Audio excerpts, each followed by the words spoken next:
Here is a question. Read it carefully and think about the answer. Let us solve it step by step. Let us first understand the key concept here. The transformation requires converting a ketone group C is equal to O in the side chain CH2C is equal to O CH3 to a methylene group CH2I, complete deoxygenation of the carbonyl to give CH2CH2CH3. This is AC is equal to OCH2 reduction. Step 1. Identify what needs to be done. The starting material has a ketone, methyl ketone, COCH3, in the side chain. The product has a propyl group, CH2CH2CH3, meaning the C is equal to O has been fully reduced to CH2, deoxygenation, not just reduction to alcohol. Step 2. Identify which reagents achieve C is equal to OCH2.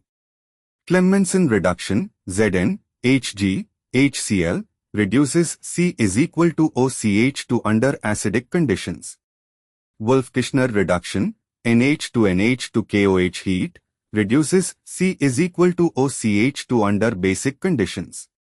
Lyell-4 reduces C is equal to IChO, alcohol, not full deoxygenation. NaBH4 reduces C is equal to IChO, alcohol, not full deoxygenation. Step 3. Consider compatibility with the acetyl group. The molecule contains a cyclic acetyl, 1,3-dioxylane. Acetyls are stable under basic conditions but hydrolyze under acidic conditions. Clemmensen reduction uses strongly acidic conditions, HCl, which would hydrolyze the acetyl, destroying the protecting group. Therefore, Clemmensen reduction is not suitable. Wolff-Kishner reduction uses strongly basic conditions, KOH hydrazine heat, under which acetyls are stable. The acetyl survives, and the ketone is fully deoxygenated to give the propyl group. Step 4. Eliminate options. A. Clemmensen would hydrolyze the acetyl under acidic conditions, incompatible.